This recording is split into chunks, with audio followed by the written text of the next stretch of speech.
രാജ്യത്തിന്റെ ഭരണഘടന പറയുന്ന തുല്യസമത്വം, തുല്യനീതി, തുല്യ അവകാശം,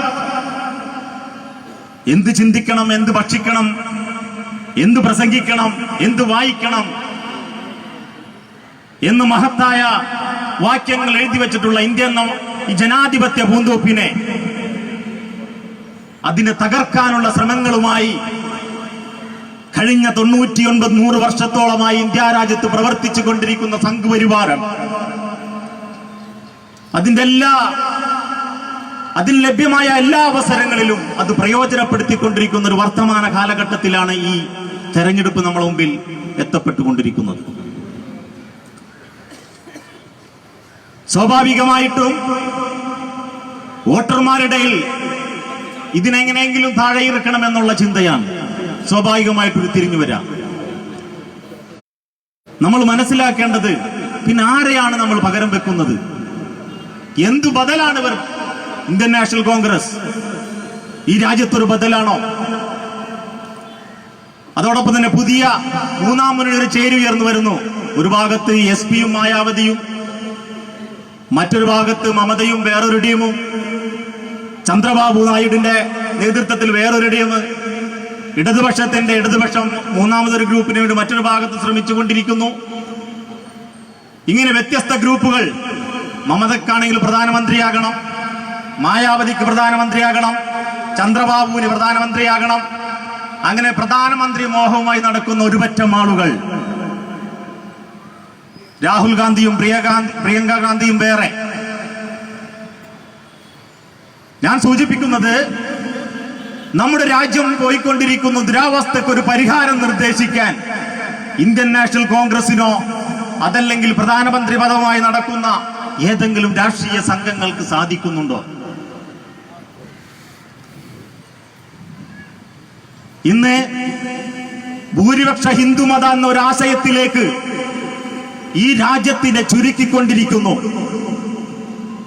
ഇവിടെ ഹിന്ദുക്കൾ മാത്രം മതി, ഈ രാജ്യത്ത് മുസ്ലിങ്ങൾ വേണ്ട, ഈ രാജ്യത്ത് ദളിതുകൾ വേണ്ട, ഭൂരിപക്ഷമായ ഹിന്ദു സമൂഹം മാത്രം ഈ രാജ്യത്ത് മതി എന്നൊരു ആശയ സംഹിതത്തിലേക്ക് ഈ രാജ്യം മാറിക്കൊണ്ടിരിക്കുന്നു.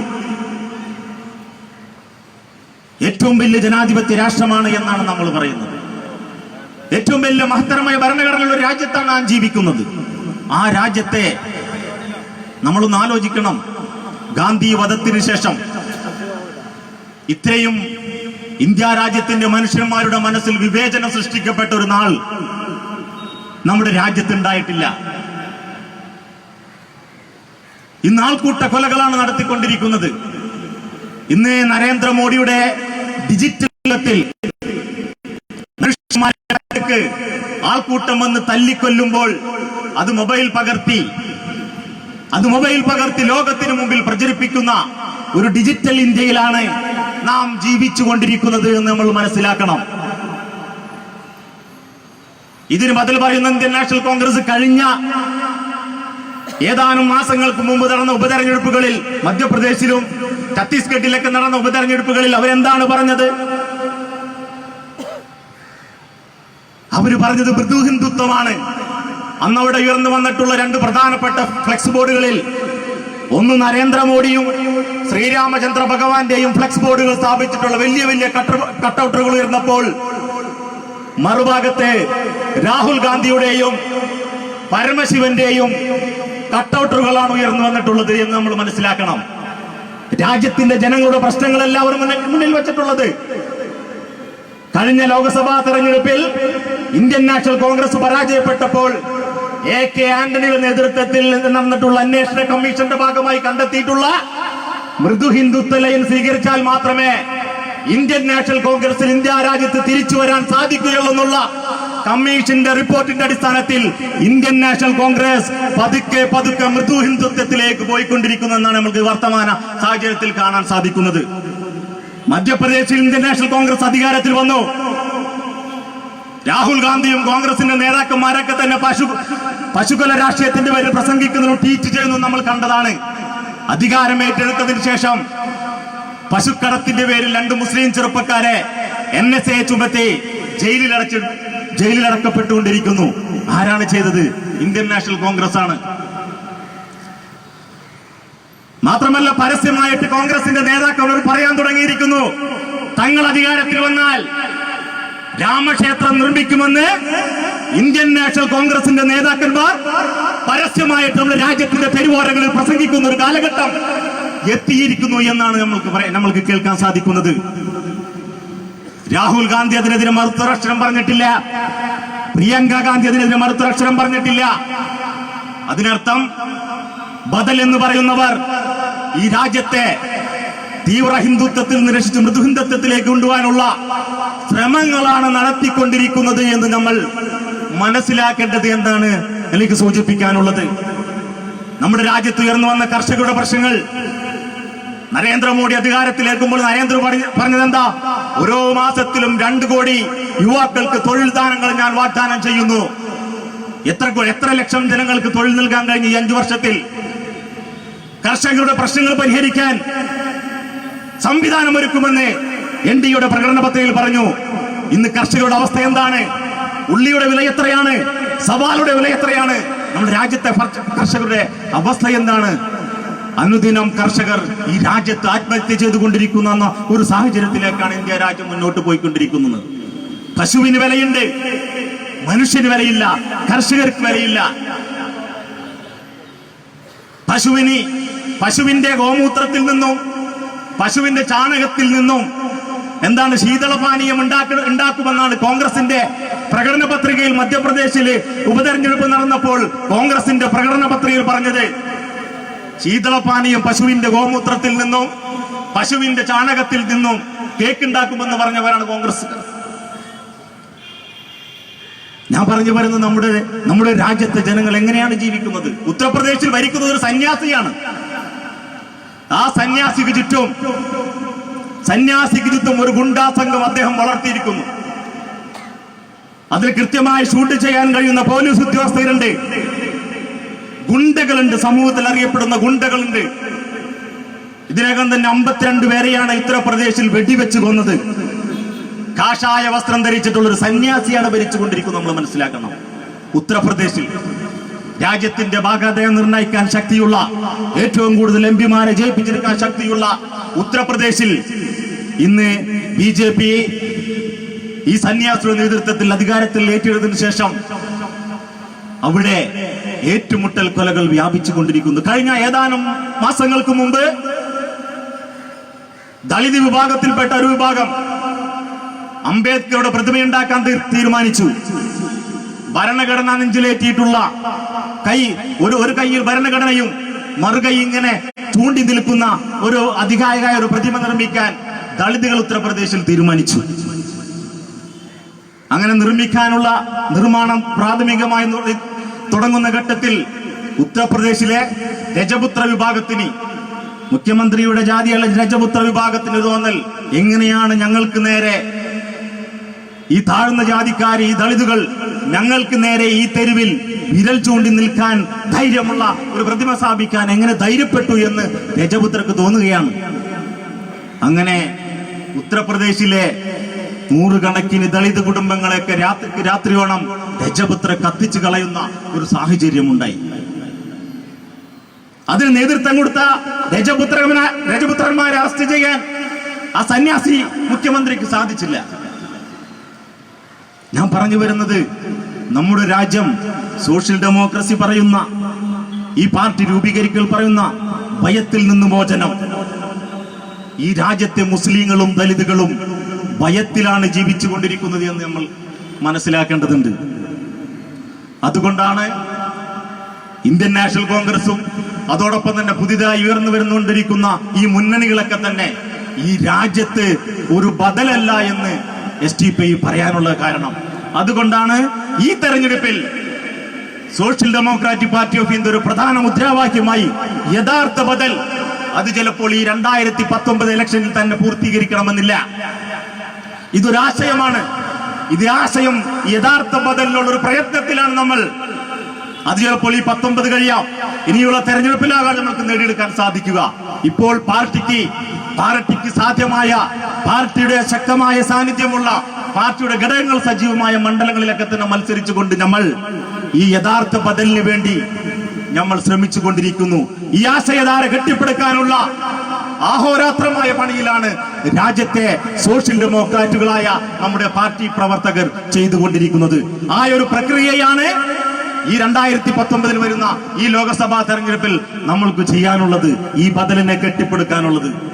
ഈ ബദൽ, ഈ പൊന്നാനി ലോക്സഭാ നിയോജക മണ്ഡലത്തിൽ പാർട്ടി നിയോഗിക്കപ്പെട്ടിട്ടുള്ളത് അഡ്വക്കേറ്റ് KC നസീറിനെയാണ്. കഴിഞ്ഞ ലോക്സഭാ തെരഞ്ഞെടുപ്പിൽ നമ്മൾ മത്സരിച്ചപ്പോൾ നമ്മൾക്ക് അഭിമാനകരമായ നേട്ടമുണ്ടാക്കാൻ പൊന്നാനിയിലെ ജനങ്ങൾ നമ്മൾ വോട്ട് ചെയ്തിട്ടുണ്ട്. ഈ ആശയത്തെ പിന്തുണക്കാൻ ഈ നാട്ടിലെ 10,26,000 വരുന്ന വോട്ടർമാർ നമ്മൾ മുന്നോട്ട് വെക്കുന്ന സോഷ്യൽ ഡെമോക്രാറ്റ് പാർട്ടി മുന്നോട്ട് വെക്കുന്ന ആശയത്തെ പിന്തുണക്കാൻ ഈ പൊന്നാനിയിൽ ഉണ്ടായിട്ടുണ്ട്. ഈ പ്രാവശ്യവും പൊന്നാനിയിലെ ജനങ്ങൾ ഈ ആശയത്തെ പിന്തുണക്കണമെന്നാണ് ഈ കൺവെൻഷനെ സാക്ഷി നിർത്തി ഞങ്ങൾക്ക് പറയാനുള്ളത്. അതുകൊണ്ട് പാർട്ടി ചുമതലപ്പെടുത്തിയിട്ടുള്ള അഡ്വക്കേറ്റ് KC നസീറിനെ നിങ്ങളുടെ വിലയേറിയ വോട്ടുകൾ രേഖപ്പെടുത്തി ഇന്ത്യ രാജ്യത്തെ ഇന്ന് പോയിക്കൊണ്ടിരിക്കുന്ന ഈ അപകടകരമായ അവസ്ഥയിൽ നിന്ന് ഒരു രാജ്യത്ത് ഒരു ബദൽ ശക്തിയായി വളർന്നുകൊണ്ടിരിക്കുന്ന സോഷ്യൽ ഡെമോക്രാറ്റിക് പാർട്ടി ഓഫ് ഇന്ത്യയെ വളർത്തിയെടുക്കാനുള്ള ഈ പോരാട്ടത്തിന് നിങ്ങളുടെ സമ്മതിദാന അവകാശം ചെയ്തുകൊണ്ട് അഡ്വക്കേറ്റ് KC നസീറിനെ വിജയിപ്പിക്കണമെന്നാണ് ഈ അവസരത്തിൽ സൂചിപ്പിക്കാനുള്ളത്. അതോടൊപ്പം തന്നെ എന്നെ മുന്നിലിരിക്കുന്ന പ്രിയങ്കരായ പാർട്ടി പ്രവർത്തകരോട് പറയാനുള്ളത്, നമ്മൾ ഇലക്ഷന്റെ പ്രവർത്തനം തുടങ്ങിക്കഴിഞ്ഞു. വിശ്രമിക്കാൻ നമ്മൾക്ക് സമയമില്ല. എല്ലാ രാഷ്ട്രീയ പാർട്ടികളും സ്ഥാനാർത്ഥികളെ അന്വേഷിച്ചു കൊണ്ടിരിക്കുകയാണ്. ഇടതുപക്ഷ CPM ഇപ്പോ വലിയ മുതലാളിമാരെ, പണച്ചാക്കുകളായ മുതലാളിമാരെ തേടിക്കൊണ്ടിരിക്കുക എന്നുള്ള വാർത്തകളാണ് വന്നുകൊണ്ടിരിക്കുന്നത്. ഞാൻ സൂചിപ്പിക്കാനുള്ളത്, നമ്മൾക്ക് വിശ്രമമില്ല. ഇനി ഇവിടെ നിന്ന് ഈ കൺവെൻഷൻ പിരിഞ്ഞു കഴിഞ്ഞാൽ നമ്മൾക്ക് വീട് വിടാന്തരം കയറി നമ്മുടെ സ്ഥാനാർത്ഥിയെ പരിചയപ്പെടുത്തണം. നമ്മുടെ പാർട്ടിക്ക്, നമ്മുടെ ആശയത്തിന് വേണ്ടി വോട്ട് നേടിയെടുക്കാനുള്ള എല്ലാ ശ്രമങ്ങളും നിങ്ങളുടെ ഭാഗത്ത് നിന്ന് ഉണ്ടാകണമെന്ന് മാത്രം അഭ്യർത്ഥിച്ചുകൊണ്ട് ഞാൻ എന്റെ വാക്കുകൾക്ക് വിരാമമിടുന്നു. JSTP. നന്ദി സിയാദ് സാഹിബ്. അടുത്തതായി ഈ സമ്മേളനത്തെ അഭിവാദ്യം ചെയ്തുകൊണ്ട് സംസാരിക്കുന്നതിന് വേണ്ടി പോപ്പുലർ ഫ്രണ്ട് ഓഫ് ഇന്ത്യയുടെ സംസ്ഥാന സമിതി അംഗം യഹിയ തങ്ങളെ ആദരപൂർവ്വം സ്വാഗതം ചെയ്യുന്നു.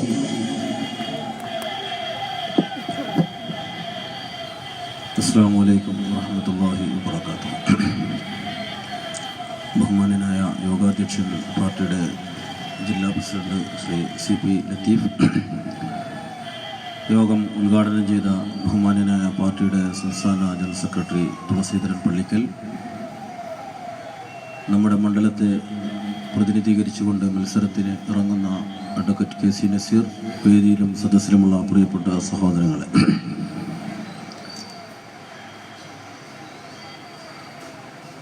വളരെ അപകടകരമായ ഒരവസ്ഥയിൽ നമ്മുടെ രാജ്യം മുന്നോട്ട് പോകുന്നു. രാജ്യം ഈ കരങ്ങളിൽ സുരക്ഷിതമാണ് എന്ന് നരേന്ദ്രമോദി പറയുമ്പോൾ ആ കരങ്ങളിൽ ഈ രാജ്യം സുരക്ഷിതമല്ല എന്നാണ് ഈ രാജ്യത്തെക്കുറിച്ച് കൃത്യമായി വിലയിരുത്തപ്പെടുന്ന ഏതൊരു പൗരനും മനസ്സിലാക്കാൻ സാധിക്കുന്നത്. നമ്മുടെ ബുദ്ധിയെയും യുക്തിയെയും ഒക്കെ പരിഹസിച്ചുകൊണ്ടാണ് നമ്മുടെ രാജ്യത്തെ ഭരണകൂടങ്ങൾ മുന്നോട്ട് പോകുന്നത്, മാധ്യമങ്ങൾ ഉൾപ്പെടെ. നമ്മൾ ഈ രാജ്യത്തെ കാര്യങ്ങൾ വിലയിരുത്താനും അത് മനസ്സിലാക്കുവാനും അപഗ്രഥിക്കുവാനും ഒക്കെ കഴിവും പ്രാപ്തിയുമുള്ളവരാണ് എന്ന ഒരു സാമാന്യ ഒരു നീതിബോധം പോലും അനുവദിച്ചു തരാതെ അവർ പറയുന്നു, അത് തൊണ്ട തൊടാതെ വിഴുങ്ങുകയും അതിന് മറുത്തൊരക്ഷരം പറയാതിരിക്കുകയും അങ്ങനെ പറയുന്നത് ദേശവിരുദ്ധമാക്കി മാറ്റുകയും ചെയ്തുകൊണ്ടിരിക്കുന്ന വലിയ അപകടകരമായ ഒരു സ്ഥിതിവിശേഷമാണ് നമ്മുടെ രാജ്യത്തുള്ളത്. പട്വയിലുണ്ടായ സംഭവവുമായി ബന്ധപ്പെട്ടുകൊണ്ട് രാജ്യം ഗുരുതരമായ പ്രതിസന്ധി നേരിടുകയാണ്. ആരാണ് ഇതിന്റെ ഉത്തരവാദികൾ? നമ്മളാണ്. ഏതായാലും 33% ഭൂരിപക്ഷത്തോടുകൂടി വോട്ടോടുകൂടി അധികാരത്തിൽ കയറ്റി എന്ന് പറയുന്ന BJP-ക്കാരാണെങ്കിൽ പോലും ആ പാർട്ടിയെയും ആ മുന്നണിയെയും അധികാരത്തിൽ കയറ്റാൻ വേണ്ടി വോട്ട് ചെയ്ത അവരുമാവാൻ സാധ്യതയില്ല എന്നുള്ളതാണ്. നമ്മുടെ രാജ്യം ഇപ്പോൾ ഒരുപക്ഷെ ഈ ഇന്ത്യ രാജ്യത്ത് ആദ്യമായി വരാനിരിക്കുന്ന തെരഞ്ഞെടുപ്പിനെ നേരിടാൻ ഔദ്യോഗികമായി ഇലക്ഷൻ കമ്മീഷന്റെ തീരുമാനം വരുന്നതിന് മുൻപ് ഈ രാജ്യത്തെ ജനാധിപത്യ പ്രക്രിയയിൽ സജീവമായി ഇടപെട്ടുകൊണ്ടിരിക്കുന്ന ഒരു പാർട്ടി എന്ന നിലയിൽ ഇന്ത്യയിൽ ആദ്യമായി പാർലമെന്റിലേക്ക് സ്ഥാനാർത്ഥിയെ പ്രഖ്യാപിച്ചുകൊണ്ട് തെരഞ്ഞെടുപ്പ് പ്രചരണത്തിന് നേതൃത്വം കൊടുത്തുകൊണ്ടിരിക്കുന്ന ഒരു പാർട്ടിയാണ് social democratic party of India. ചെറിയ കാര്യമല്ല. പാർട്ടി ചെറുതായിരിക്കാം, അതിന്റെ അംഗബലത്തിലും അത് ഒരുപാട് പരിമിതികൾ അതിനുണ്ടായിരിക്കാം, പക്ഷേ അത് ഈ രാജ്യത്തെ ജനാധിപത്യത്തെ ഗൗരവമായി കാണുന്നു എന്നതാണ് അതിലൂടെ സൂചിപ്പിക്കുന്നത്. അതേസമയം നമ്മുടെ രാജ്യത്തെ തെരഞ്ഞെടുപ്പ് കമ്മീഷൻ കഴിഞ്ഞ ദിവസം പറഞ്ഞിരിക്കുന്നത് രാജ്യത്തെ സ്ഥിതിഗതികൾ വിലയിരുത്തിക്കൊണ്ടിരിക്കുകയാണ് എന്നാണ്.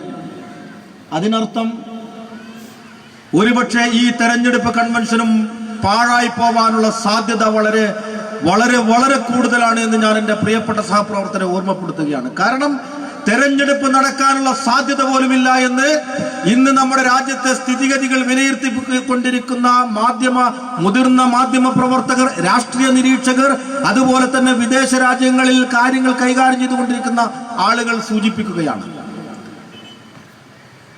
എങ്ങനെയാണ് ഈ പട്വയിൽ സംഭവം ഉണ്ടായത്? ഗവൺമെന്റ് ഒരു കാര്യം പറയുന്നു, മാധ്യമ പ്രവർത്തകർ, രാജ്യത്തെ വിദേശ രാജ്യങ്ങളിൽ വാർത്തകൾ കവർ ചെയ്തുകൊണ്ടിരിക്കുന്ന ആളുകൾ, അവരെല്ലാം പറയുന്ന ചില ചോദ്യങ്ങൾക്ക് ആരാണ് മറുപടി തരേണ്ടത്, അത് ചോദിക്കുന്നവരെങ്ങനെയാണ് രാജ്യദ്രോഹികളായി മാറുന്നത് എന്ന് പറയേണ്ട ബാധ്യത നരേന്ദ്രമോദി ഉൾപ്പെടുന്ന ഭരണകൂടത്തിനാണ്. ഒരു കോൺവേ അടിസ്ഥാനത്തിൽ സൈനിക വാഹനം പോകുന്നു. നിങ്ങളെ വാഹനം ഓടിക്കുന്ന ആളുകളാണ് ഇതിൽ മഹാഭൂരിപക്ഷം ആളുകളും. ബീക്കൺ ലൈറ്റ് ഇട്ട് ഓടിക്കൊണ്ടിരിക്കുന്ന ഒരു പോലീസ് ജീപ്പിന് പുറകിൽ, നമ്മൾ റോഡിൽ കാണാറുണ്ട്, ട്രാഫിക്കിൽ നിന്ന് രക്ഷ നേടാൻ വേണ്ടി ബീക്കൺ ലൈറ്റ് ഇട്ട് പോകുന്ന പോലീസ് വാഹനത്തിന്റെയും ആംബുലൻസിന്റെയും പുറകിൽ നമ്മൾ വാഹനവുമായി പോവാറുണ്ട്. കാരണം എന്താ? ട്രാഫിക്കിൽ നിന്ന് രക്ഷ കിട്ടുക എന്നതാണ്. തുടർച്ചയായി 3 കിലോമീറ്ററിനപ്പുറം ഒരു പോലീസ് വാഹനത്തെ നിങ്ങൾ ഫോളോ ചെയ്താൽ തൊട്ടടുത്ത പോലീസ് സ്റ്റേഷനിൽ റിപ്പോർട്ട് ചെല്ലും. വാഹനത്തെ ഫോളോ ചെയ്തുകൊണ്ടിരിക്കുന്നു, നമുക്കിടയിൽ മറ്റൊരു പോലീസ് സ്റ്റേഷനിൽ നിന്ന് തടസ്സവുമായി പോലീസുകാരെത്തും. അത് ഗുരുതരമായ പ്രശ്നമാണ്, സെക്യൂരിറ്റി പ്രശ്നമാണത്. വളരെ ലളിതമായി ഒരു സുരക്ഷാ ക്രമീകരണങ്ങളും വേണ്ടതില്ലാത്ത സാധാരണക്കാരായ നമ്മുടെ പോലീസ് സ്റ്റേഷൻ പരിസരത്ത് ഇത്രയും സുരക്ഷ ഏർപ്പെടുത്തുമ്പോൾ 6 കിലോമീറ്റർ ചുവന്ന ഓംനി വാൻ ഈ സൈനിക വ്യൂഹത്തെ ഫോളോ ചെയ്തു എന്ന വാർത്തയാണ് നമ്മൾ കേൾക്കുന്നത്. എന്ത് സുരക്ഷയാണ് ഇവർ ഉറപ്പുവരുത്തുന്നത്? അങ്ങാടി വാങ്ങിക്കാൻ കിട്ടുന്ന മൈദയും റവയും അരിയും ഒന്നുമല്ല, 150 കിലോ RDX ഈ വാഹനത്തിനകത്ത് സൂക്ഷിച്ചിരിക്കുന്നു എന്നാണ്.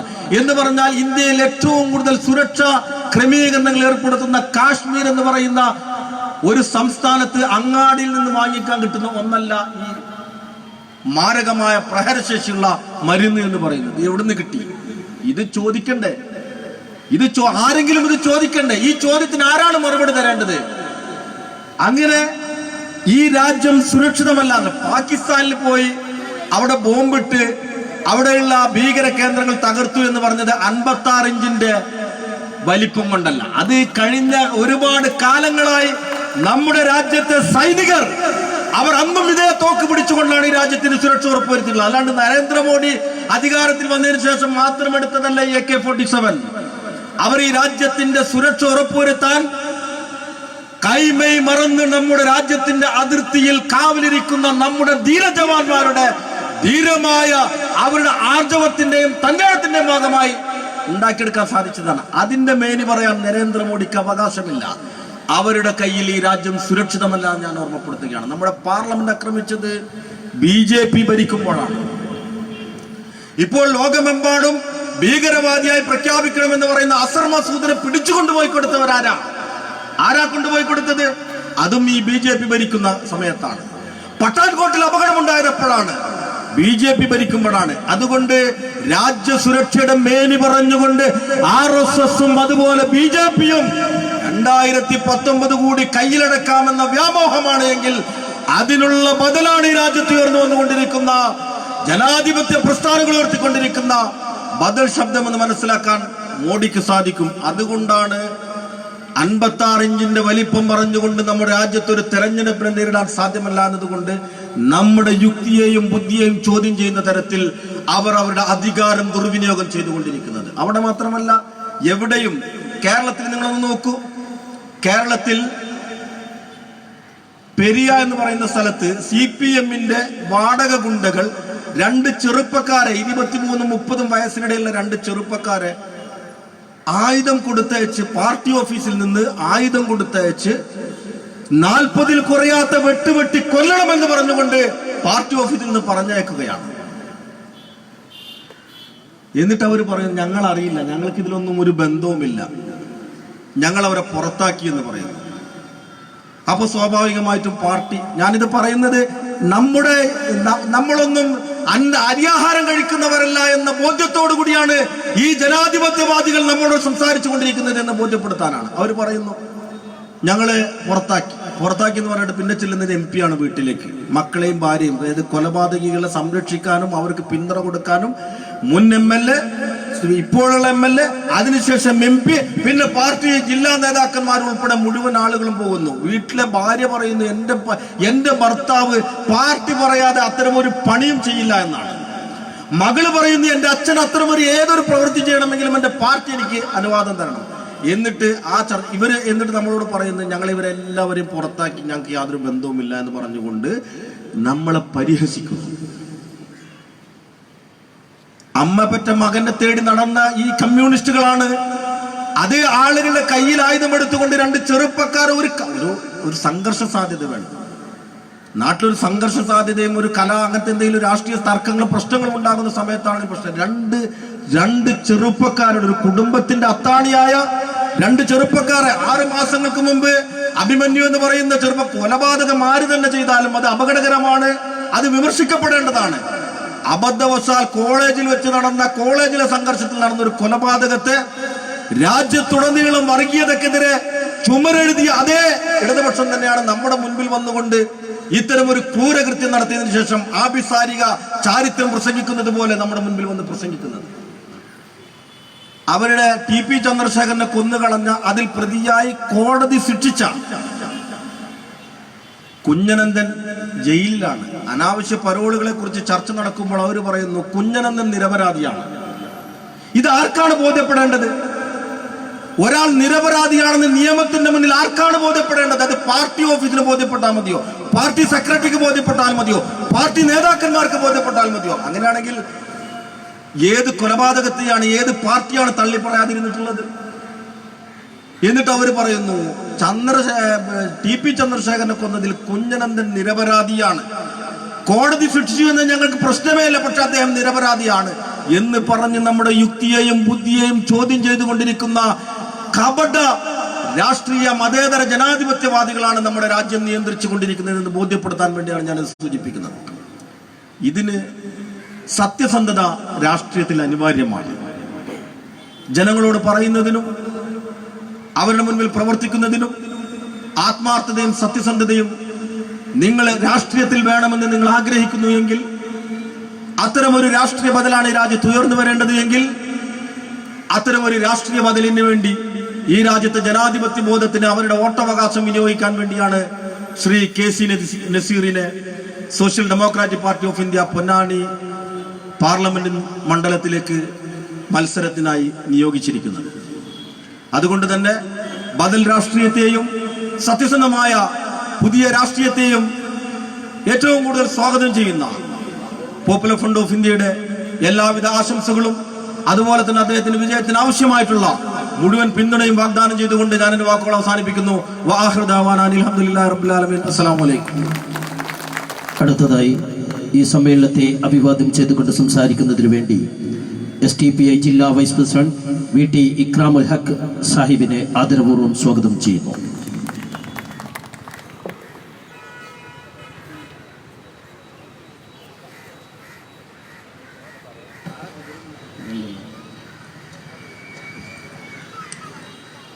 പൊന്നാനി പാർലമെന്റ് മണ്ഡലം STPI കൺവെൻഷന്റെ അധ്യക്ഷൻ, പാർട്ടിയുടെ ജില്ലാ പ്രസിഡന്റ് ബഹുമാന്യനായ CP ലത്തീഫ് സാഹിബ്, ഈ കൺവെൻഷൻ ഉദ്ഘാടനം ചെയ്ത STPIയുടെ state general secretary Thulaseedharan Pallikkal, PR Siyad Yahya Thangal, advocate AR റഹീം, നമ്മുടെ പ്രിയങ്കരനായ സ്ഥാനാർത്ഥി അഡ്വക്കേറ്റ് KC നസീർ, മറ്റ് ജില്ലാ ഭാരവാഹികളെ, സഹപ്രവർത്തകരും, നമ്മുടെ മീറ്റിംഗ് ഏകദേശം അവസാനത്തേക്ക് കടക്കുകയാണ്. നമ്മുടെ പ്രിയങ്കരനായ KC നസീറിനെ പൊന്നാനി മണ്ഡലം സ്ഥാനാർത്ഥിയായി പ്രഖ്യാപിച്ച പത്രസമ്മേളനം കഴിഞ്ഞ ഉടൻ തന്നെ എനിക്ക് പരിചയമുള്ള ഒരുപാട് ലീഗ് സുഹൃത്തുക്കളുണ്ട്. അവരൊക്കെ ചോദിച്ചു, വളരെ ആശങ്കയോട് കൂടിയിട്ട് ചോദിക്കുന്നത്, അതിൻ്റെ ഇടയിൽ കൂടി നമ്മുടെ കൂട്ടത്തിൽ നിന്ന് ഒരാൾ ഒരു വോയിസ് അയച്ചു, ET തോൽക്കൂലേ, STPI നമ്മളിവിടെ മത്സരിച്ചാൽ ET തോൽക്കൂലേ എന്നാ ചോദ്യം. എനിക്ക് വോയിസ് അയച്ച പാർട്ടി പ്രവർത്തനോട് പറഞ്ഞു, പിന്നെ അപ്പോൾ വോയിസ് ഒന്നും അയക്കാൻ വയ്യ, വളരെ കരുതലോട് കൂടിയിട്ട് വോയിസ് അയക്കാൻ പറ്റും. അപ്പോൾ അതുകൊണ്ട് ഞാൻ പറഞ്ഞു, തിരൂരിൽ പ്രസംഗിക്കുന്നുണ്ട്, അപ്പോൾ അവിടെ നയം വ്യക്തമാക്കുമെന്ന് പറഞ്ഞതാ. പിന്നെ ലീഗിൻ്റെ ഒരുപാട് സുഹൃത്തുക്കൾ എന്നോട് ചോദിച്ചു, പിന്നെ ET തോൽക്കൂലേ, അതിന് ET തോൽക്കാതിരിക്കുന്നതിന്റെ പ്രധാനപ്പെട്ട ഉത്തരവാദിത്തം STPIക്ക്. പ്രിയപ്പെട്ട സുഹൃത്തുക്കളെ, എൻ്റെ പ്രസംഗം കേൾക്കുന്ന ആരെങ്കിലും, ഇത് എല്ലാവരും കേൾക്കുന്ന സംഗതിയാണല്ലോ, ലൈവാണല്ലോ. ET കഴിഞ്ഞ 2 തെരഞ്ഞെടുപ്പിലും തോറ്റിട്ടുണ്ട്. ET ഈ തെരഞ്ഞെടുപ്പിലല്ല തോൽക്കാൻ പറ്റില്ല. ET മുഹമ്മദ് ബഷീർ സാഹിബ് എന്ന് പറയുന്ന ലീഗിന്റെ സ്ഥാനാർത്ഥി കഴിഞ്ഞ 2 തെരഞ്ഞെടുപ്പിലും തോറ്റിട്ടുണ്ട്, ഇല്ലേ?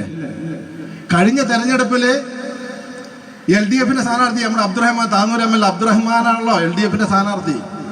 ഈ വിനീതനായിരുന്നു STPIയുടെ സ്ഥാനാർത്ഥി.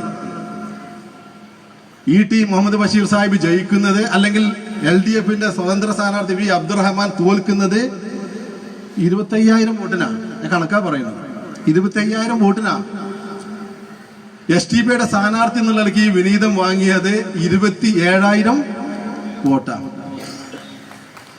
അപ്പൊ ഞങ്ങൾ LDFിന്റെ സ്ഥാനാർത്ഥിയെ പിന്തുണച്ചിട്ടുണ്ടായിരുന്നുവെങ്കിൽ ET 2,000 വോട്ടിന് കഴിഞ്ഞ തെരഞ്ഞെടുപ്പിൽ തോറ്റിട്ടുണ്ട്. അതാ പറഞ്ഞത്, ET കഴിഞ്ഞ പ്രാവശ്യം തന്നെ തോറ്റിട്ടുണ്ട്. ഇനി അതിന് മുമ്പത്തെ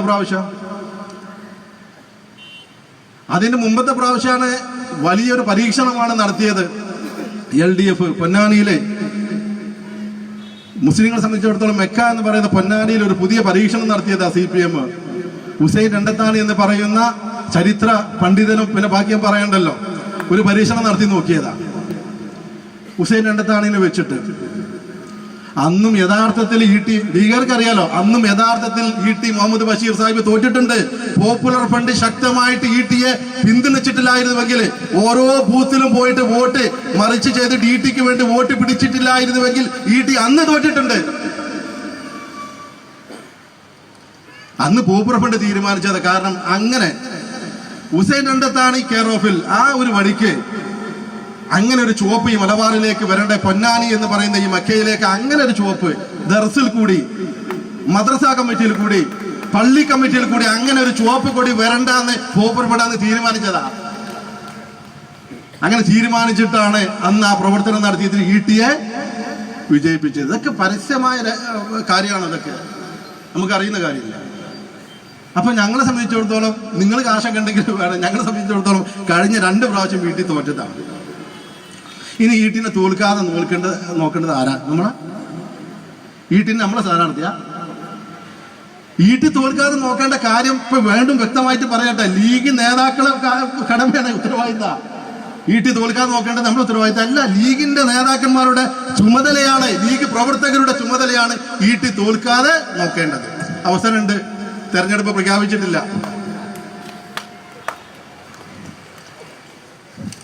ഞങ്ങളെ സംബന്ധിച്ചിടത്തോളം ഒരു കാര്യം പറയാം, ഞങ്ങൾ വളരെ സീരിയസ് ആയിട്ട് തെരഞ്ഞെടുപ്പിനൊക്കെ നേരിടുന്നത്. നേരത്തെ ഇവിടെ സിയാസ് സാഹിബൊക്കെ സൂചിപ്പിച്ചല്ലോ, ഞങ്ങളൊരു മുദ്രാവാക്യം വെച്ചിട്ട് ഞങ്ങൾ വലിയ ഒരു അനന്തമായ ഒരു വലിയൊരു യാത്ര, അതിന് ലക്ഷ്യത്തിലേക്ക് എത്തും ഉറപ്പാണ്.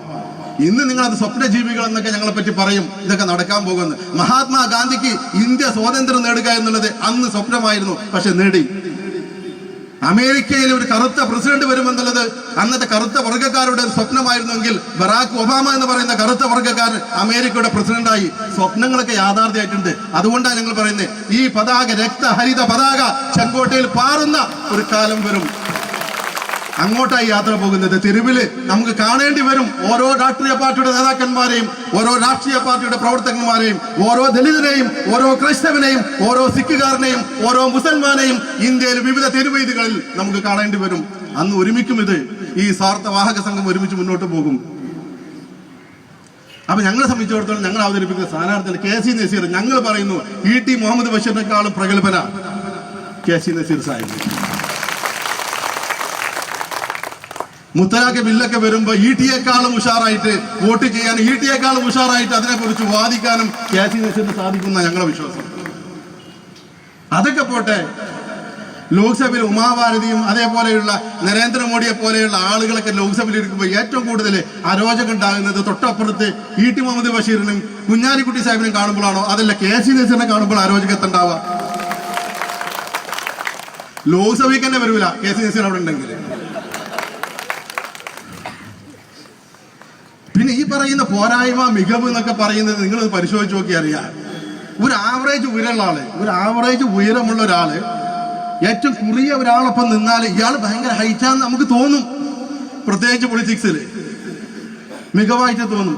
ഇവിടെ കുഞ്ഞാലിക്കുട്ടി സാഹിബ് എന്ന് പറയുന്ന പാർലമെന്ററി ലോക്സഭാ മെമ്പർ, ബാക്കിയൊക്കെ പോട്ടെ, അദ്ദേഹം ഇപ്പോ ഈ കഴിഞ്ഞ വർഷങ്ങളിൽ പിന്നെ ഈ MP എന്നുള്ള അർത്ഥത്തിൽ പൊതുപ്രവർത്തനത്തിൽ അദ്ദേഹം കുറിയവനാണ്.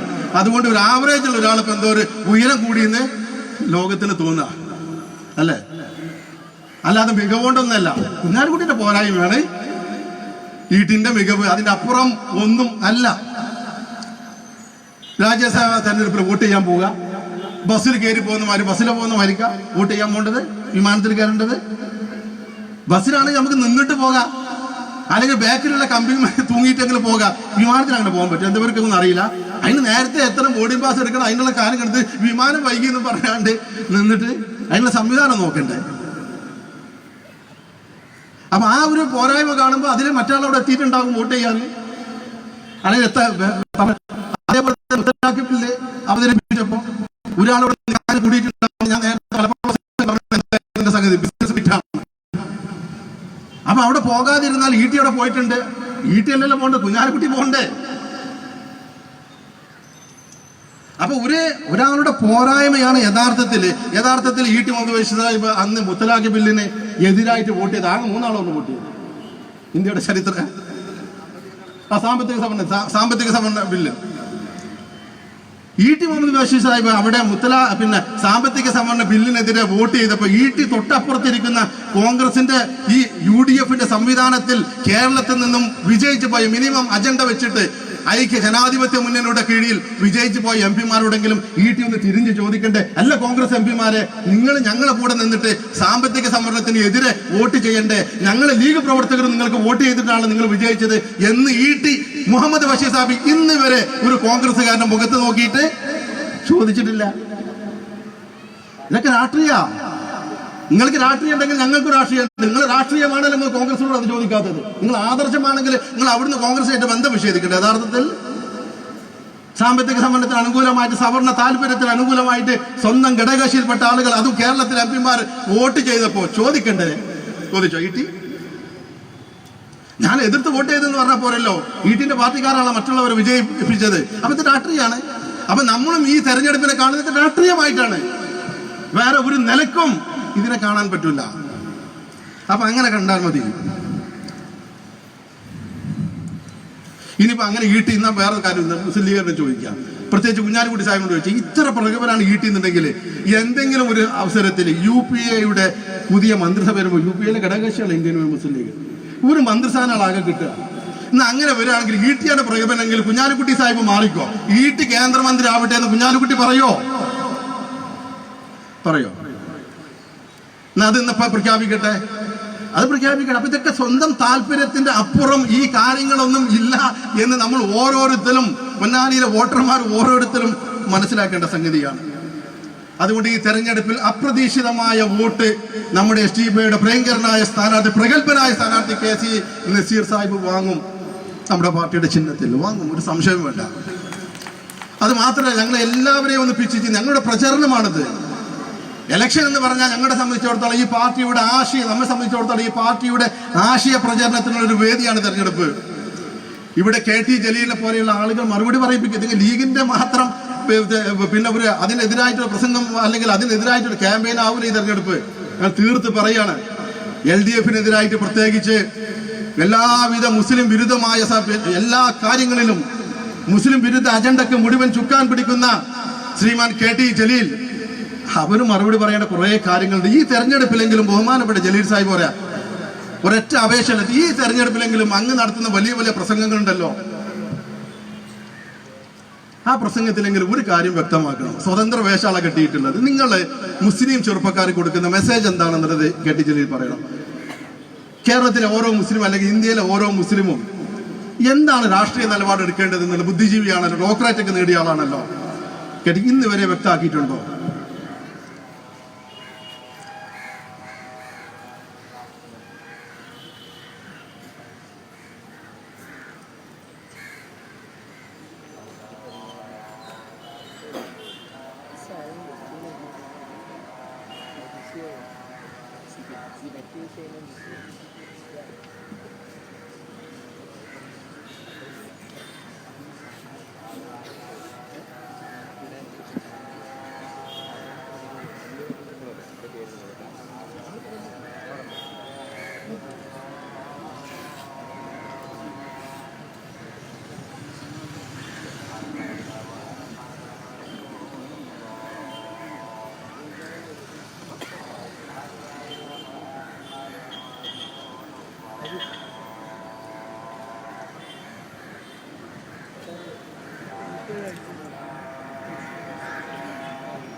അപ്പോൾ ഞാൻ ചുരുക്കിയാണ്, KT ജലീൽ തരുന്ന രാഷ്ട്രീയ സന്ദേശം എന്താണ്? കേരളത്തിൽ മുസ്ലിം സമുദായത്തിന്, കേരളത്തിലെ മുസ്ലിം ചെറുപ്പക്കാർക്ക് അദ്ദേഹം ഞങ്ങൾ കണ്ടിടത്തോളം നൽകുന്ന സന്ദേശം എന്ന് പറയുന്നത് ഒരു പാർട്ടിയിലും ചേരേണ്ടെന്നാണല്ലോ. സ്വതന്ത്ര നിലപാടെടുത്ത്, ആർക്കും രാഷ്ട്രീയ പാർട്ടിയിലൊന്നും ചേരേണ്ട, സ്വതന്ത്ര നിലപാടെടുത്ത് കഴിഞ്ഞ ഒരു 1.5 പതിറ്റാണ്ടായി KT ജലീൽ ഇങ്ങനെ നിലപാടെടുത്തിട്ട് ഇടതുപക്ഷത്തെ പരിപൂർണമായിട്ട് സപ്പോർട്ട് ചെയ്ത് നടക്കുന്നു. നിങ്ങൾ എപ്പോഴെങ്കിലും ചിന്തിച്ചിട്ടുണ്ടോ KT ജലീലിന്റെ ഈ നിലപാടിനെ കുറിച്ച്? KT ജലീലിനെ പോലെ തന്നെ ഈ രാജ്യത്തെ മുഴുവൻ ന്യൂനപക്ഷങ്ങളും ദലിതുകളും ഈ രൂപത്തിലുള്ള നിലപാട്, പ്രത്യേകിച്ച് ന്യൂനപക്ഷ സമുദായം ഈ നിലപാടാണ് എടുക്കുന്നതെങ്കിൽ എന്ത് നേട്ടമാണ്, രാഷ്ട്രീയ നേട്ടമാണ് അവർക്കുണ്ടാവുക? ചിന്തിച്ചിട്ടുണ്ടോ? ബഹുമാന്യനായ KT ജലീൽ സാഹിബ് ഇപ്രാവശ്യമെങ്കിലും തെരഞ്ഞെടുപ്പ് യോഗത്തിൽ പ്രസംഗിക്കുമ്പോൾ ഒറ്റ കാര്യത്തിൽ വിശദീകരണം തരണം. ഒരേ ഒരു കാര്യത്തിൽ, KT ജലീൽ എന്തുകൊണ്ടാണ് CPIM-ൽ ചേരാത്തത്? എന്തെങ്കിലും ഒരു തകരാറുണ്ടായിട്ടാണല്ലോ ആ പാർട്ടി ചേരാത്തത്, ഉറപ്പാണല്ലോ. ആ തകരാറ് എന്താണ് CPIM-ന് ഉള്ളത് എന്ന് KT ജലീലിന്റെ ഡോക്ടറേറ്റ് ഒക്കെ വെച്ചിട്ട് വിശദീകരിക്കണം. എന്താണ് CPIM-ൽ എനിക്ക് ചേരാൻ പറ്റാത്ത പോരായ്മ എന്നുള്ളത് പറയും. ഇന്ന് വരെ CPIM-ൽ മെമ്പർഷിപ്പ് എടുത്തിട്ടില്ല KT ജലീൽ, സ്വതന്ത്രനാണ്. മറിച്ച് അതിന്റെ തന്നെ കോമട്ടുള്ള അടുത്ത ചോദ്യം, ഇനി KT ജലീലിന് പറ്റാത്തത്, KT ജലീലിനെ CPIM-ലേക്ക് ചേർത്താൻ പറ്റാത്തത് എന്താന്നുള്ളത് CPM വ്യക്തമാക്കണം. KT ജലീലിന്റെ പോരായ്മ എന്താന്നുള്ളത് അല്ലെങ്കിൽ CPM വ്യക്തമാക്കണം. രണ്ടാമൊന്നും വേണം. ഇങ്ങനെ പിണറായിന്റെ ഒപ്പം നടന്നിട്ട് പോലും CPM-ന്റെ ഒരു മെമ്പർഷിപ്പ് ഇന്ന് വരെ KT ജലീലിന് അവർ കൊടുത്തിട്ടില്ല. അപ്പൊ എവിടെയോ രണ്ടാലൊരു തകരാറുണ്ട്, അതൊന്ന് വ്യക്തമാക്കി തരണം. ഈ തെരഞ്ഞെടുപ്പിലെങ്കിലും അത് KT ജലീൽ വിശദീകരിച്ചേ പറ്റൂ പറഞ്ഞ് ഞാൻ സമാപിക്കുകയാണ്. അപ്പൊ അതുകൊണ്ട് അപ്രതീക്ഷിതമായ തിരിച്ചടി ഈ തെരഞ്ഞെടുപ്പിൽ നമ്മൾ കൊടുക്കണം. അപ്രതീക്ഷിതമായ ഒരു വോട്ട് നമുക്ക് ഈ പാർട്ടിക്ക് ഉണ്ടാക്കണം. അതുകൊണ്ട് പ്രത്യേകിച്ച് പറഞ്ഞ നമ്മുടെ ഒരു മുദ്രാവാക്യമുണ്ട്, ചലോ ബൂത്ത്. എല്ലാവരും ബൂത്തിലേക്ക് പോവുക. നമ്മളിങ്ങനെ എല്ലാവരും ഇവിടെ ഇരിക്കുന്നുണ്ട്, എല്ലാവരും വെള്ളഷർട്ടും വെള്ളത്തുണി കെട്ടിട്ട് ഇരിക്കുന്നുണ്ട്, അല്ലെങ്കിൽ തൊപ്പിട്ട് ഇരിക്കുന്നുണ്ട്, ചിഹ്നം തലയിൽ പേരിട്ടിരിക്കുന്നത്, ഹൃദയത്തിലേറ്റി ഇരിക്കുന്നുണ്ട്. പക്ഷെ ഇന്ന് ഇവിടുന്ന് പിരിഞ്ഞാൽ നിങ്ങൾ ഈ തെരഞ്ഞെടുപ്പിന്റെ പ്രവർത്തനവുമായിട്ട് ഓരോരുത്തരും ബൂത്തിലേക്ക് ഇറങ്ങണം. ഇറങ്ങിപ്പോയിട്ട് ഒക്കെ പാർട്ടി നിരീക്ഷിക്കും. ഞാൻ അതും പറഞ്ഞുതരാം. പ്രസംഗത്തിന് മാത്രം കൈയടിച്ചാൽ പോരാ. ഓരോ വോട്ട് എത്ര ഓരോരുത്തരും ബൂത്തിൽ ഇപ്പോൾ കുറേ കാലമായല്ലോ പ്രവർത്തനം തുടങ്ങിയിട്ട്, ഓരോരുത്തരും ബൂത്തിൻ്റെ ഇത് എടുത്തിട്ട് എത്ര വോട്ടാണ് കിട്ടിയെന്നുള്ളതും ഇനി എത്ര പേരെ സായിപ്പ് വിളിക്കണം എന്നൊക്കെ ഉള്ളത് തീരുമാനിക്കുന്നത് ഈ തെരഞ്ഞെടുപ്പ് കഴിഞ്ഞാൽ പാർട്ടി ഒന്ന് നോക്കും. അതുകൊണ്ട് ബൂത്തിലേക്ക് പോവുക, ബൂത്തിൽ നിന്ന് തുടങ്ങട്ടെ നമ്മുടെ രാഷ്ട്രീയ പ്രവർത്തനം. ഓരോ ബൂത്തും അവിടെ നിന്ന് നമ്മൾക്ക് തന്ന ഒരു ടാർഗറ്റ് ഉണ്ട്, ആ ടാർഗറ്റിനനുസരിച്ചുള്ള പ്രവർത്തനവും വോട്ടും അവിടെ നിന്ന് നിങ്ങൾക്ക് ഓരോരുത്തരും ഉണ്ടാക്കി തരണമെന്ന് മാത്രം അഭ്യർത്ഥിച്ചുകൊണ്ട് ബഹുമാന്യനായ നമ്മുടെ പ്രിയങ്കര സ്ഥാനാർത്ഥിക്ക് അഡ്വക്കേറ്റ് കെ.സി. നസീറിന് വേണ്ടിയിട്ട് വിജയത്തിന് വേണ്ടി നിങ്ങൾ പ്രവർത്തിക്കണമെന്ന് ആവശ്യപ്പെട്ടുകൊണ്ട് അഭ്യർത്ഥിച്ചുകൊണ്ട് ഞാൻ നിർത്തുന്നു. ജയ് ഹിന്ദ്, ജയ് SDPI.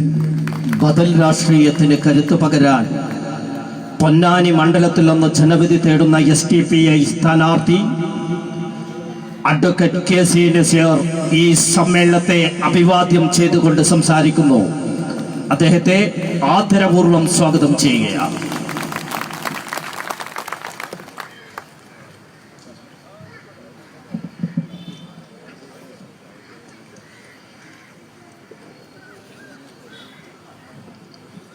ഏറ്റവും ബഹുമാന്യനായ പാർട്ടി സംസ്ഥാന ജനറൽ സെക്രട്ടറി തുളസീധരൻ പള്ളിക്കൽ, യോഗാധ്യക്ഷൻ പാർട്ടിയുടെ ജില്ലാ പ്രസിഡന്റ് ലത്തീഫ് സാഹിബ്, ജില്ലാ general secretary AK Abdul Majeed master, മറ്റ് വേദിയിലിരിക്കുന്ന ബഹുമാന്യരായ നേതാക്കന്മാരെ, നല്ലവരായ സഹോദരി സഹോദരന്മാരെ, സഹപ്രവർത്തകരെ, നാട്ടുകാരെ, അസ്സലാമു അലൈക്കും.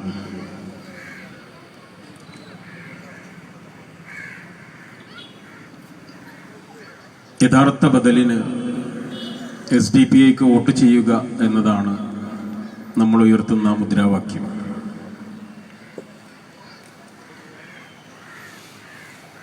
വേങ്ങരയിൽ പരിമിതികളില്ലാത്ത ഫാസിസ്റ്റ് വിരുദ്ധ പോരാട്ടത്തിനാണ് നമ്മൾ വോട്ട് ചോദിച്ചതും ജനം നമ്മളെ പിന്തുണച്ചതും. അതിൻ്റെ തുടർച്ച തന്നെയാണ് തീർച്ചയായും യഥാർത്ഥ ബദൽ എന്നുള്ള ദേശീയ കാഴ്ചപ്പാടായി നമ്മൾ അവതരിപ്പിക്കുന്നത്. രാജ്യം നേരിടുന്ന അതിഗുരുതരമായ ആക്രമണോത്സുക രാഷ്ട്രീയത്തിൻ്റെ കെടുതികളെ കുറിച്ച് നന്നായി അറിയുന്നവരാണ് നമ്മളൊക്കെ. നമ്മുടെ രാജ്യത്തിൻ്റെ ഏറ്റവും വിലപിടിപ്പുള്ള 50ഓളം ധീരജവാന്മാരെ കുരുതി കൊടുത്തുകൊണ്ട് വീരമൃത്യു വരിച്ച ആ വീരസൈനികരുടെ രക്തത്തിൽ രക്തം കൊണ്ട് കഴിഞ്ഞ 5 വർഷക്കാലത്തെ ദുർഭരണത്തിന്റെ സകല നാറ്റങ്ങളെയും കഴുകിക്കളയാൻ സാധിക്കുമോ എന്ന് രാജ്യത്തോടൊട്ടും കൂറില്ലാത്ത ഒരു ഭരണകൂടം ശ്രമിച്ചുകൊണ്ടിരിക്കുന്നതിന്റെ വാർത്തകളാണ് നമുക്ക് ചുറ്റുമുള്ളത്. നേരത്തെ ഇവിടെ മുൻ പ്രാസംഗികരൊക്കെ അത് സൂചിപ്പിച്ചതാണ്. സംശയങ്ങൾ ചോദിക്കുന്നവരെ മുഴുവൻ ഭീകരവാദികളാക്കി, തീവ്രവാദികളാക്കി മാറ്റി നിർത്താനാണ് ഈ ഭരണകൂടം ശ്രമിക്കുന്നത്. മറുപടി പറയുകയല്ല. ATM കൗണ്ടറുകൾക്ക് മുന്നിൽ ക്യൂ നിന്ന് 160ഓളം ആളുകൾ മരിച്ചു വീണപ്പോഴും പൂഞ്ചിലെയും ലഡാക്കിലെയും ഒക്കെ -ഡിഗ്രി തണുപ്പിൽ കാവൽ നിൽക്കുന്ന പട്ടാളക്കാരെ കുറിച്ച് പറഞ്ഞുകൊണ്ട് ആ തെറ്റായ തീരുമാനത്തെ ന്യായീകരിക്കാനും മറികടക്കാനുമാണ് ഈ ഭരണകൂടം ശ്രമിച്ചത്. രാജ്യത്തിന്റെ പ്രതിസന്ധി സംഘപരിവാരം ഉയർത്തുന്ന മനുഷ്യത്വരഹിതമായ സമീപനങ്ങളാണ് എന്ന് നമുക്കൊക്കെ അറിയാം. ബദൽ എന്താണ് എന്നുള്ളതാണ് ചോദ്യം. രാജ്യത്തെ ജനത, ഇന്ത്യയിലെ ജനങ്ങൾ, ഇന്ത്യൻ ജനത വളരെ നാടൻ ഭാഷയിൽ പറഞ്ഞാൽ അപകടകരമായ 2 വിഷങ്ങൾ, ചുരുക്കി പറഞ്ഞാൽ എലിവിഷവും ഫ്യൂരിഡാനും മുന്നിൽ കൊണ്ടുവച്ച് ഇതിലേതെങ്കിലും ഒന്ന് തെരഞ്ഞെടുക്കുകയല്ലാതെ നിങ്ങൾക്ക് മാർഗമില്ല എന്ന് പറയുന്ന, അങ്ങനെ പറയപ്പെടുന്ന ഒരാളുടെ, നിസ്സഹായനായ ഒരാളുടെ അവസ്ഥയിലാണ് ഇന്ത്യൻ ജനതയുള്ളത്. ലോകം കണ്ട ഏറ്റവും വലിയ അഴിമതി കഥകൾ നമ്മുടെ രാജ്യത്തെ നശിപ്പിച്ചപ്പോ ഒരു ബദൽ വേണമെന്ന് ആഗ്രഹിച്ചവരാണ് ഇന്ത്യൻ ജനത. ആ ബദൽ മനുഷ്യത്വത്തിന് തെല്ലും വില കൽപ്പിക്കാത്ത സംഘപരിവാരത്തെ 31% വോട്ടിൽ അധികാരത്തിൽ എത്തിക്കുകയാണ് ഉണ്ടായത്. ഇപ്പൊ വീണ്ടും ജനങ്ങൾ മാറി ചിന്തിക്കാൻ തീരുമാനിച്ചിട്ടുണ്ട്. ജനങ്ങളുടെ ആഗ്രഹം അതാണ്. പക്ഷേ തിരിച്ചു കൊണ്ടുവരാനുള്ള ബദൽ എന്താണ് എന്നുള്ള ചോദ്യത്തിന് ഉത്തരമില്ലാത്തൊരവസ്ഥയിലാണ് രാജ്യമുള്ളത്. അവിടെയാണ് നമ്മൾ പറയുന്നത് പരീക്ഷിച്ച് പരാജയപ്പെട്ട പഴയ കോൺഗ്രസ് അല്ല ബദൽ എന്നുള്ളത്. മൂന്നാം മുന്നണിയെ കുറിച്ച് വാദാവരാതെ സംസാരിക്കുകയും എന്നാൽ ക്രിയാത്മകമായി സംഘപരിവാരത്തെ എതിർക്കുന്നതിന് വേണ്ടി ഒരു അജണ്ടയും മുന്നോട്ട് വെക്കാൻ സാധിക്കുകയും ചെയ്യാത്ത CPM-ന്റെ നേതൃത്വത്തിലുള്ള രാഷ്ട്രീയവുമല്ല ബദൽ എന്നാണ് നമ്മൾ തിരിച്ചറിയുന്നത്. യഥാർത്ഥ ബദൽ ആത്മാർത്ഥതയോടുകൂടി ജനങ്ങൾക്ക് വേണ്ടി പ്രവർത്തിക്കുന്ന, ജനങ്ങൾക്ക് വേണ്ടി നിലപാടെടുക്കുന്ന സോഷ്യൽ ഡെമോക്രാറ്റിക് പാർട്ടി ഓഫ് ഇന്ത്യയാണ് എന്ന് തിരിച്ചറിഞ്ഞുകൊണ്ടാണ് യഥാർത്ഥ ബദലിന് നമ്മൾ വോട്ട് ചോദിക്കുന്നത്. നമ്മളാണോ ബദൽ എന്ന് ചോദിച്ചാൽ നമ്മൾ ഉയർത്തുന്ന രാഷ്ട്രീയം തന്നെയാണ് ബദൽ എന്നുള്ള മറുപടിയാണ് നമുക്ക് പറയാനുണ്ടാവേണ്ടത്. ഇപ്പോ ഈ സംഭവ വികാസങ്ങളൊക്കെ നമുക്കറിയാം. ഒരു യുദ്ധം വല്ലാതെ ആഗ്രഹിക്കുന്ന ഒരു രാഷ്ട്രത്തിന്റെ തലവനെയും ഗവൺമെന്റിനെയും ലോക ചരിത്രത്തിൽ അടുത്ത കാലത്തൊന്നും ആരും കണ്ടിട്ടില്ല. 2 ലോകയുദ്ധങ്ങളെ നേരിടേണ്ടി വന്ന ലോകരാഷ്ട്രങ്ങളിലെ പ്രധാന കക്ഷികളൊക്കെ സമാധാനത്തെക്കുറിച്ച് സംസാരിച്ചു കൊണ്ടിരിക്കുമ്പോ സംഘപരിവാരത്തെ പിന്തുണക്കുന്നവര് മാത്രമാണ് യുദ്ധത്തെക്കുറിച്ച് സംസാരിക്കുന്നത് എന്ന് സോഷ്യൽ മീഡിയയിൽ കാര്യങ്ങൾ മനസ്സിലാക്കുന്ന നിങ്ങൾക്കൊക്കെ അറിയാം. എന്തു വന്നാലും വേണ്ട ഒരു യുദ്ധമാണ് വേണ്ടതെന്ന് പറഞ്ഞുകൊണ്ട് അതിൽ ഈ രാജ്യത്തിലെ സാധാരണക്കാരായ അതിർത്തി സംസ്ഥാനങ്ങളിലെ ജനങ്ങൾക്കുണ്ടാകുന്ന നഷ്ടം, സൈനികർക്കുണ്ടാകുന്ന നഷ്ടം, രാജ്യത്തിനുണ്ടാകുന്ന സാമ്പത്തിക നഷ്ടം, അത് തിരിച്ചു കൊണ്ടുവരാൻ, രാജ്യത്തെ തിരിച്ചു കെട്ടിപ്പടുക്കാൻ എടുക്കുന്ന സമയം, ഇതൊന്നും അവർക്ക് പ്രശ്നമല്ല. സംഘപരിവാര രാഷ്ട്രീയത്തെ പിന്തുണക്കുന്ന അന്ധരായ ഒരു വിഭാഗം ആളുകൾ മാത്രം യുദ്ധത്തെക്കുറിച്ച് സംസാരിച്ചു കൊണ്ടിരിക്കുന്നു. അഭിനന്ദൻ എന്ന് പറയുന്ന പാകിസ്ഥാൻ, നമ്മുടെ ശത്രു രാജ്യമായ പാകിസ്ഥാൻ വെടിവെച്ചിട്ട യുദ്ധവിമാനത്തിലെ വൈമാനികൻ, എയർഫോഴ്സ് ഓഫീസർ, അദ്ദേഹം ഇപ്പൊ തിരിച്ചെത്തിയിട്ടുണ്ടാകും. അദ്ദേഹം പോലും സംസാരിക്കുന്നത് എന്നോട് പാകിസ്ഥാൻ മാന്യമായാണ് പെരുമാറിയത്, തിരിച്ചു നമ്മളും പാകിസ്ഥാനോട് മാന്യമായാണ് പെരുമാറേണ്ടത്, നമ്മൾ സമാധാനത്തെ കുറിച്ചാണ് സംസാരിക്കേണ്ടതെന്ന് പാകിസ്ഥാന്റെ പിടിയിലകപ്പെട്ട് ഇന്ത്യയിലേക്ക് തിരിച്ചയക്കപ്പെട്ട നമ്മുടെ ഏറ്റവും ബഹുമാന്യനായ ആരാധ്യനായ ആ വീരജവാൻ സമാധാനത്തെ കുറിച്ച് സംസാരിക്കുമ്പോഴും ഈ രാജ്യത്തിന്റെ ഭരണത്തലവന്മാരും ആ ഒരു വിഭാഗവും മാത്രം യുദ്ധത്തെ വല്ലാതെ ആഗ്രഹിക്കുന്നു എന്നുള്ള ഒരു നമുക്ക് പിടികിട്ടാത്തൊരവസ്ഥയിലാണ് രാജ്യം മുന്നോട്ട് പോകുന്നത്. ചുരുക്കി പറഞ്ഞാൽ കഴിഞ്ഞ 5 വർഷക്കാലത്തെ ഗതികെട്ട ഭരണം, അതിന്റെ കെടുതികളെ ഈ ജനങ്ങളുടെ മനസ്സിൽ നിന്ന് മായ്ച്ചു കളയാൻ കപട ദേശീയത ഉദ്ദീപിപ്പിക്കുന്നതിന് വേണ്ടി യുദ്ധത്തിന്റെ മറവിലൂടെ വീണ്ടും അധികാരം നിലനിർത്താൻ സാധിക്കുമോ എന്ന് ഗവൺമെന്റ് പരീക്ഷിക്കുമ്പോൾ യഥാർത്ഥ ബദലിനെ തേടുകയാണ് നമ്മൾ. ഇവിടെയാണ് നമ്മൾ പറഞ്ഞത്, പൊന്നാനി പാർലമെന്റ് മണ്ഡലത്തിൽ പ്രത്യേകിച്ചും LDF-ഉം UDF-ഉമാണ് അപ്പുറത്തുള്ളത്. പാർട്ടി ആവശ്യപ്പെട്ടത് പ്രകാരം പാർട്ടി ഉയർത്തുന്ന മുദ്രാവാക്യവുമായി ജനങ്ങൾക്കിടയിലേക്ക് ഇറങ്ങാൻ തയ്യാറായ ഈ വിനീതന് നിങ്ങളോട് പറയാനുള്ളത്, ഇരുമുന്നണികളും BJP-യെ കാട്ടി, സംഘപരിവാര രാഷ്ട്രീയത്തെ കാട്ടി BJP-യെ സഹായിക്കാനാണ് നിങ്ങൾ മത്സരിക്കുന്നത് എന്നൊക്കെ പറയുമ്പോ അവരോട് പറയാനുള്ളത്, LDF-ഉം UDF-ഉം പ്രത്യക്ഷത്തിൽ നമ്മോട് പറയുന്നത് സംഘപരിവാര രാഷ്ട്രീയത്തിനെതിരെ തന്നെയാണ് ഞങ്ങൾ നിലപാടെടുക്കുക എന്നാണ്. ആ പറയുന്നത് ആത്മാർത്ഥമാണെങ്കിൽ നമ്മളുടെ സാന്നിധ്യം കൊണ്ട് ആരും BJP-യെ സഹായിക്കുക എന്നുള്ള അത്തരത്തിലുള്ള ആരോപണത്തെ കാര്യമാക്കേണ്ടതില്ല. നമ്മൾ അതിനല്ല പ്രവർത്തിക്കുന്നത്. LDF-ന്റെയും UDF-ന്റെയും ജനവിരുദ്ധ നയങ്ങളെ നമ്മൾ തുറന്നു കാണിക്കും. അതാണ് നമുക്ക് ജനങ്ങളോട് പറയാനുള്ളത്.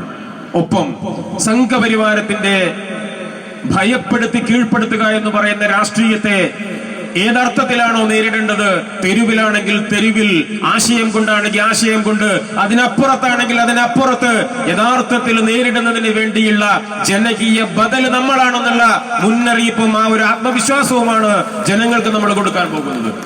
സംഘപരിവാര രാഷ്ട്രീയത്തെ പ്രത്യക്ഷത്തിലും പരോക്ഷത്തിലും ഒളിഞ്ഞും തെളിഞ്ഞുമൊക്കെ സഹായിച്ചു കൊണ്ടിരിക്കുന്ന 2 മുന്നണികൾ വോട്ട് വാങ്ങി ജനങ്ങളെ പറ്റിക്കാൻ ഇറങ്ങുമ്പോ സംഘപരിവാര രാഷ്ട്രീയത്തോട് മുഖാമുഖം നിന്ന് പോരാടാൻ തയ്യാറായ ഒരു വിഭാഗത്തിന്റെ പ്രതിനിധികൾ എന്നുള്ള നിലക്കാണ് ഞങ്ങൾ നിങ്ങളോട് വോട്ട് ചോദിക്കുന്നത് എന്ന് SDP-യുടെ ഓരോ പ്രവർത്തകനും ഈ മണ്ഡലത്തിലെ ജനങ്ങളോട് പറയാൻ സാധിക്കും. അതാണ് നമ്മൾ പറയേണ്ടത്.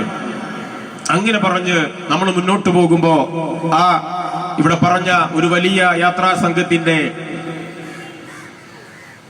മുന്നോട്ടുള്ള കുതിപ്പിന്റെ തയ്യാറെടുപ്പ് എന്നുള്ള നിലയ്ക്ക് ഈ നാട്ടിലെ ജനങ്ങളുടെ മനസ്സുകളിലേക്ക് ഇറങ്ങിച്ചെന്നുകൊണ്ട് നമ്മൾ ഉയർത്തുന്ന രാഷ്ട്രീയത്തിന് പിന്തുണ തേടുകയാണ് നമ്മൾ ചെയ്യേണ്ടത്.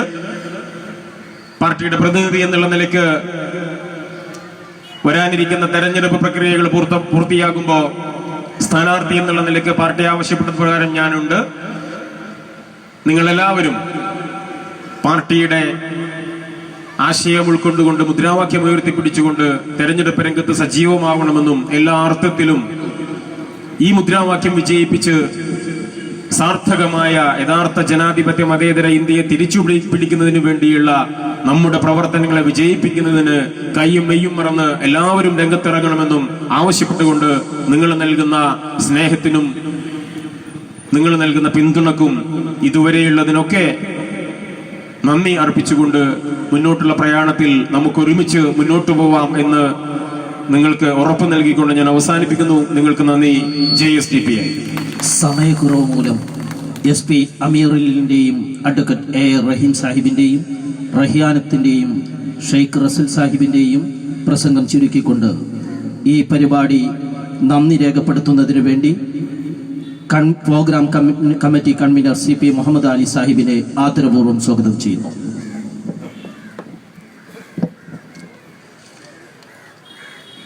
തെരഞ്ഞെടുപ്പുമായി ബന്ധപ്പെട്ടുള്ള പാർട്ടിയുടെ നയങ്ങളും നിലപാടുകളും തെരഞ്ഞെടുപ്പിലേക്ക് ഒരുങ്ങേണ്ടതിൻ്റെ ആവശ്യകതയെക്കുറിച്ചും വളരെ സവിസ്തരം ഇവിടെ നേതാക്കന്മാർ വിസ്തരിക്കുകയുണ്ടായി. അതിനനുസരിച്ച് നാം എല്ലാവരും ഇന്നു മുതൽ തന്നെ ആ ഒരു ദൗത്യ നിർവഹണത്തിലേക്ക് ഒരുങ്ങേണ്ടതുണ്ട് എന്ന് ആവശ്യപ്പെട്ടുകൊണ്ട് സമയം അതിക്രമിച്ചത് കാരണം വേദിയിൽ ഈ പരിപാടി ഉദ്ഘാടനം ചെയ്ത നമ്മളോട് സംസാരിച്ച നമ്മുടെ state general secretary Thulaseedharan Pallikkal, നമ്മുടെ കാൻഡിഡേറ്റ് അഡ്വക്കേറ്റ് KC നസീർ, അതുപോലെയുള്ള വേദിയിലുള്ള എല്ലാ നേതാക്കന്മാർക്കും സദസ്സിലുള്ള എല്ലാ സഹപ്രവർത്തകർക്കും വിമണി ഇന്ത്യ പ്രവർത്തകർക്കും മറ്റു വാക്കിൽ നന്ദി പറഞ്ഞുകൊണ്ട് അധ്യക്ഷന്റെ അനുമതിയോടുകൂടി ഈ പരിപാടിയുടെ അവസാനിച്ചതായി അറിയിക്കുന്നു. നിങ്ങൾക്ക് നന്ദി. ജയ് ഹിന്ദ്. JSDPI.